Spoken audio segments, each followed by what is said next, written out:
Hi there. I'm about to read chapter 4 of Horrorstör by Grady Hendrix. This chapter starts with the Leary Pip, which appears to be some sort of storage locker. And it says, "Clear the room and clear away your worries. No matter what size your home, the Leary Pip wardrobe offers a place to store the things you need but don't want to look at every day." And then the story starts. All right. Amy cut through the cafe toward the top of the escalator.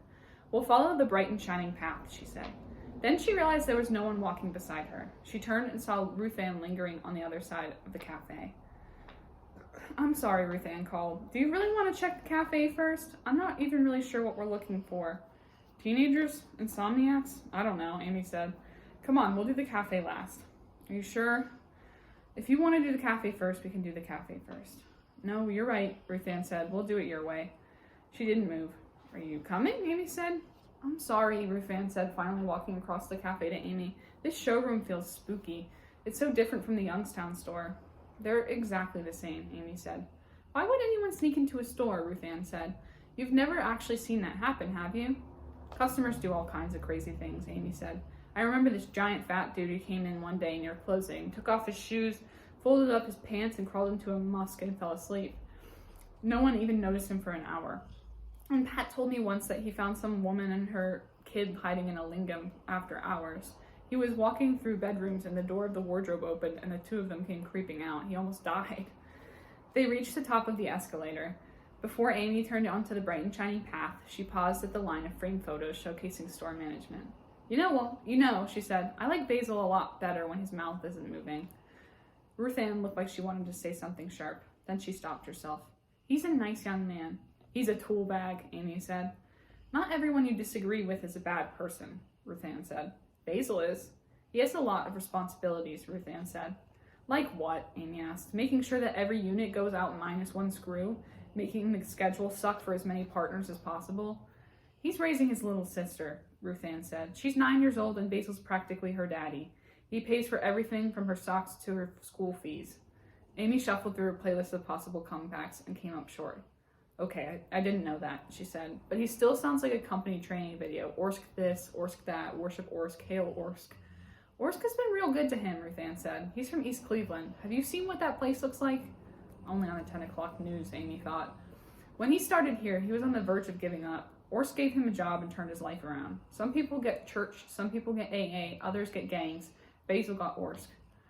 Conversations like this were frustrating because what could Amy say? Either she could agree that St. Basil needed a church named after him, or she could reply with some sarcastic remark that would make her seem petty. She'd had a lousy life too, growing up in a crappy trailer with a mom whose idea of family time was playing hide the vodka. But if she brought that up now, it would look like she was trying to compete with Basil, and there was no way she could win a Who's Got It Worse contest, not with someone who grew up black in East Cleveland. "Let's just do our stupid patrol," Amy said. Then she turned away from the escalator and followed the arrows past the giant stack of Orsk catalogs at the entrance of living rooms and sofas. "You know," Ruth Ann said, "I worked in the Youngstown store for 13 years without ever having a problem in the showroom. But the first day I started here, I got real lost. Not the funny kind of lost either. This was the scary kind." Amy wasn't listening. She was still smarting over her argument with Basil about the stupid shop responsible test. It wasn't failing that bothered her. It was everyone knowing that she failed. Ruth Ann kept chattering away. "I was going to visit Diane in Kitchens. You know Diane Darnowski. She wears all those Santa Claus buttons around Christmas time. Well, I was going out to see her, but I got so turned around it took me half an hour. My whole lunch break. It scared the dickens out of me. I was panicking, thinking the store was actually moving around behind my back. By the time I reached Diane, I just wanted to sit down and cry myself silly. I never went back out on the floor again." "Are you serious?" Amy asked. "You've been here 11 months and you've never gone out on the showroom floor?" You change when you get older," Ruth Ann said. "You'll see." "It is weird in here with no people," Amy admitted. Ruth Ann's nerves were probably rubbing off on her. She started humming the theme from the Twilight Zone. "Doo-dee-doo-doo, doo-dee-doo-doo." "Stop, please," Ruth Ann said. "It's bad enough without you doing that."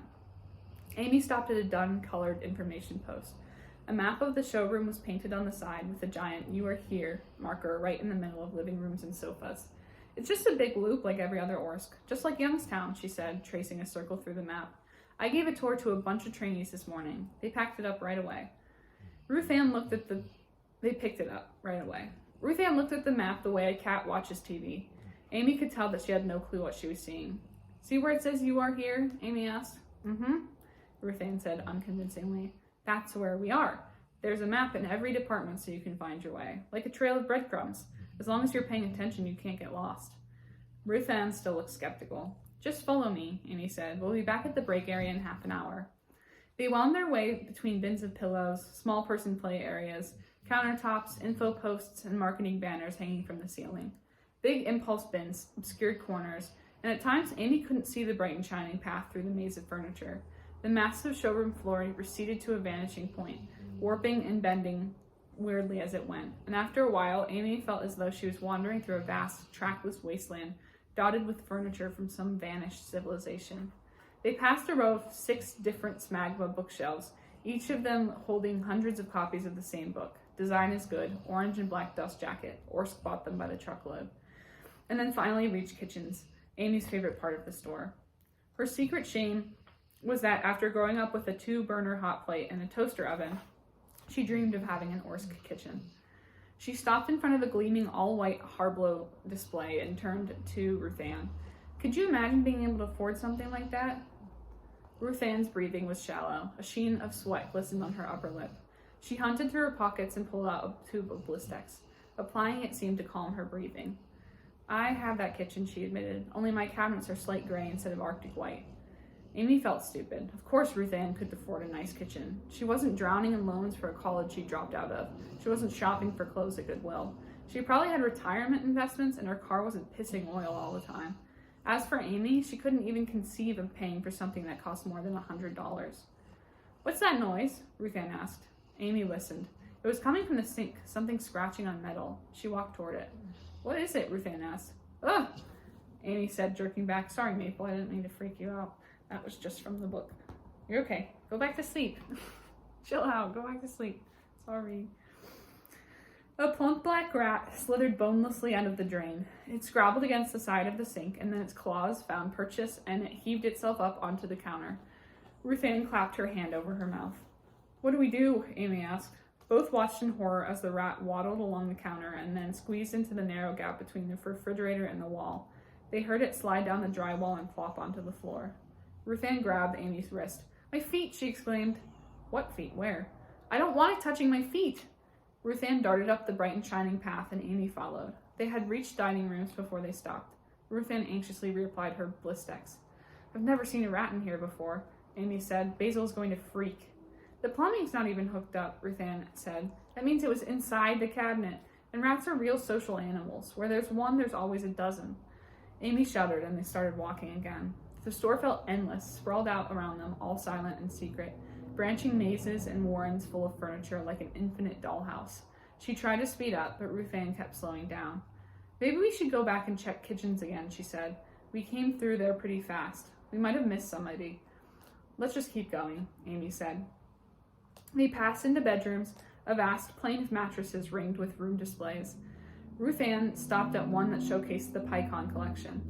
What about that closet? She whispered. Do you think we should check behind the door? You think someone's hiding in there? The color drained from Ruth Ann's face. Maybe. Amy walked over and yanked on the knob. Ah! Ruth Ann squeaked prematurely. It's fake, Amy said, rattling the door, and the display wall shook. These doors to nowhere are all over the store. You really don't ever leave the checkout area, do you? Ruth Ann shook her head. Look at this, Amy said. She reached behind a curtain and pulled the cord on a set of blinds. They rose to reveal 4 window panes made of cloudy white plastic screwed into the wall. Amazing, right? Ruth Ann had her eyes squeezed shut. It's okay, Amy said. There's nothing to see. It's all fake. Ruth Ann cracked open one eye, then both eyes, and looked embarrassed. I didn't want to see the creepy crawlies, she said. Amy laughed. The what? When I was a little girl, I used to be scared of the dark, Ruth Ann said. My parents moved me into my own bedroom and I couldn't sleep for weeks. Every night I saw the creepy crawlies in the shadows. Nasty, greasy, dark stains on the wall, creeping down to get me. I couldn't tell anyone, but I had to do something. It wasn't enough to close my eyes because I might peek. I thought if I couldn't see them, they couldn't see me, so I used to tie my socks around my head like a blindfold. Isn't that silly? What would they do if they saw you?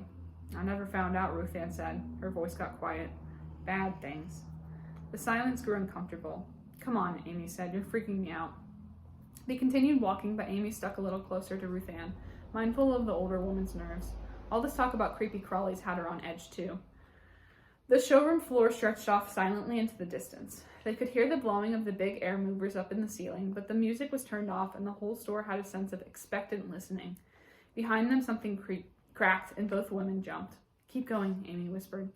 They walked faster now. It took all of Amy's willpower not to run off wildly into the furniture, screaming and making noises so that some human sound would fill the vast emptiness. Abandoned aisles curled off the bright and shining path like arms pointing the way into dead ends and cul-de-sacs. The ends of beds peered at them from doorways as they went by. They passed an information pillar, and wooden yardsticks hanging from a peg gently clacked together in the air conditioning.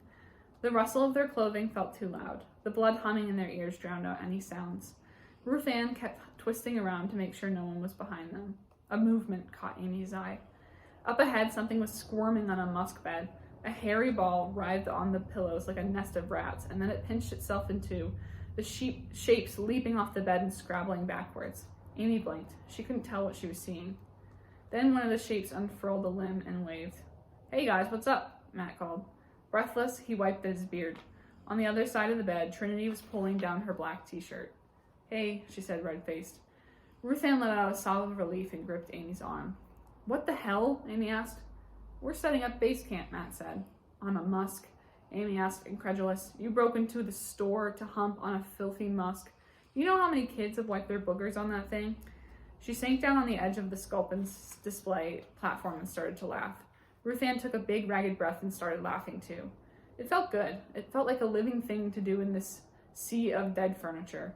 Trinity blushed, and Matt gave an embarrassed grin. We didn't break in, Trinity said after everyone settled down. Then how'd you get inside? Amy asked. Hid in a couple of Larry pips and waited for the floor to clear. So technically we didn't break into anything, Matt said. Basil is going to be pissed, Amy said. You can't tell Basil, Trinity said. Why? He wouldn't understand. We're here to conduct a complete parapsychological investigation. Amy and Ruth Ann just stared at her. In layman's terms, Matt explained. We're ghost hunting. This place is teeming with potential paranormal energy, so we brought the necessary equipment to measure it. He gestured to 4 enormous black gear bags lying beside the bed. MEL meters, infrared cameras, portable motion detectors, voice-activated recorders for EVP, the works. How'd you squeeze those into a Leary pip? Ruth Ann asked. They were out in the car, Matt said. Once the coast was clear, we snuck down to the partner's entrance and brought them in. You're the ones who gummed the lock, Amy asked. We thought someone broke into the store. Basil has us doing floor sweeps. 1 loop around the showroom every hour. Sucks to be you, Trinity said. Once this breaks big, we'll be all sorry about it to Basil, but he'd never have authorized our shoot in the first place. Not with all the filming we're going to do. Now I get it, Ruth Ann said. You're like the paranormal investigators on A&E. We are nothing like the paranormal investigators on A&E, Matt said. For starters, we are not lame. But you have lots of equipment just like the people on A&E, Ruth Ann pointed out. Stop saying A&E, Matt said. We're aiming higher than that. Trinity wants us to be the first ghost hunters on Bravo. What happens when you find a ghost? Ruth Ann asked. We get high-resolution footage, Trinity said. No camera tricks, no CGI, just real evidence of spiritual phenomena.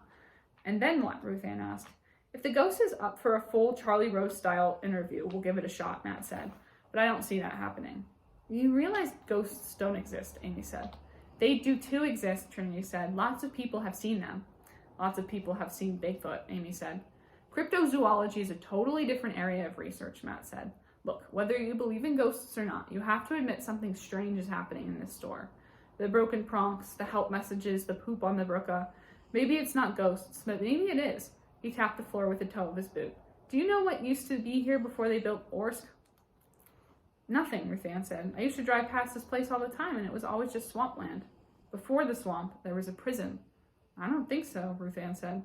A long time ago, Trinity replied, in the 18th century. 19th, Matt said. What's the difference? Trinity said. About 100 years, Matt said. It was pretty grim. A bunch of people died right where we're standing, and the jail sort of disappeared. Most people haven't even heard of it. That is spooky, Ruth Ann said. It's not spooky, Amy said. It's not anything. Ignore the history if you want, Trinity said, hopping with excitement. But all those people who died left behind psychic energy, and that's what's haunting the store. People you see get thrown in jail for stealing loaves of bread, so I bet their spirits are all pissed off. She hoisted one of the massive gear bags onto the musk bed, unzipped it, and removed 9 putty-colored plastic eggs. She arranged them in a line across the bedspread, cracked open a value pack of batteries, and began swapping in fresh 9-volts. What are those? Ruth Ann asked. EMF readers, Trinity said. I dropped in flash drives that timestamp any spiking so we can plot the changes over the course of the night. I don't know what any of that means, Ruth Ann said. Remember when everyone thought cell phones would give you brain cancer? Trinity asked. A bunch of cheapo electronics companies started making these so that people could see if electrical fields from their phones and power lines and stuff were floating through the air. Health nuts still use them, but mostly they're for ghost hunters. Because? Amy asked. Because ghosts are energy, Trinity said. Duh. Amy turned to Matt. You really believe this stuff? It makes sense, he shrugged. There's been a lot of research showing that electromagnetic fields caused by underground water or high-tension power lines induce haunting symptoms. People hear voices, they smell things, they get disoriented, they have mood swings. You can do it in a lab with a big magnet. Trinity shook her head. Ghosts cause electromagnetic activity. They aren't caused by electromagnetic activity. Have you ever seen one? Amy asked. God, I want to, Trinity said. Her eyes were big. Wouldn't that be awesome? When I was a little kid, I used to watch horror movies when my parents weren't home, and afterward I'd turn off all the lights and walk around in the dark trying to see a ghost. Matt says he saw one once. I'm totally jealous. You saw a ghost? Ruth Ann asked Matt. Was it scary? Well, it could have been anything, Matt admitted. It was just out of the corner of my eye. It was a ghost, a full-body apparition, Trinity insisted. You told me. It was a long time ago, Matt said with a sideways glance at Amy. The point is, something strange is happening in this store. So we're going to shoot some footage, keep an open mind, see what we see. Because you know what those jerks on haunted investigations, paranormal patrols, strike force ghosts, and ghost detectives never have? Trinity asked. Footage. They never actually get footage of a ghost. It's all just a bunch of fat dudes walking around dark houses going, hello, hello, I know you're here, I can feel your presence, give me a sign. Then they pretend to hear something and whip the camera around. Did you see that? Matt imitated. Did you hear that? Oh my God, it said, help me. We're getting proof, Trinity said, tonight, on camera. And I don't mean orbs or funnel ghosts or swimmers or ribbon energy. We're getting actual footage of actual apparitions. Then we're going to put our reel together, send it to 51 Minds or Antics or one of the other production companies, and they're going to flip. Boy-girl ghost hunting teams are totally camera ready. Matt's going to bring the science and I'm going to bring the sparkle, and our reel is going to blow their minds and get us the hell out of Ohio. Ghost bomb. What bomb? Amy asked. Ghost bomb, Trinity said. It's the name of our show, because it's about ghosts and we're the bomb. Word, Matt said, high-fiving her. Amy stared at them in disbelief. That's the worst name I've ever heard. Trinity scowled and extended a beautifully manicured middle finger. I think it's nice, Ruth Ann said. Ghost bomb sounds street. Isn't that what they say? Thank you, Trinity said before returning to Amy. Now, I don't need you creeping around being all negative because it's going to jinx us. Tonight is really important. I finally have an opportunity to get footage of a real live ghost. I don't need you and your negative energy chasing away the spirits. She turned back to Ruth Ann. Why don't you come with me? You can help me put out the EMF meters. We'll get evidence of ghosts and be famous and awesome. Trinity was not to be denied, and as soon as Ruth Ann had applied some Blistex, she followed the girl back up the bright and shining path, heading toward dining rooms. After a minute, they disappeared into the ranks of furniture, leaving Matt and Amy all alone. That is the end of that chapter. Next chapter is chapter 5, which is called Musk. Or Musk or something. I think it is Musk because of the on top of the U. I apologize. I'll call it Musk from now on. But yeah, that's it. And I hope you join me for the next chapter when I read it. Thanks. Bye.